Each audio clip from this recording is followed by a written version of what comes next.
É, moçada, eu vim aqui tomar café com meu pai. Minha mãe falou assim, ó, seu pai tá vendo televisão lá em cima.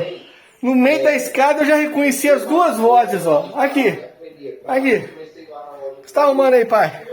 Vendo um vídeo aí, ó. Ah, Bill. fã do Bill. É. Todo dia agora você quer ver um vídeo do Bill. Olha os passarinhos, as árvores lá, como é que é bonito. É, o Lamarck é cliente nosso. Dizendo que falou da gente aí. Falou, né? Falou? Falou. Falou? Falou? Aí, ó. Lamarck é fera demais, ó. Aí, viu?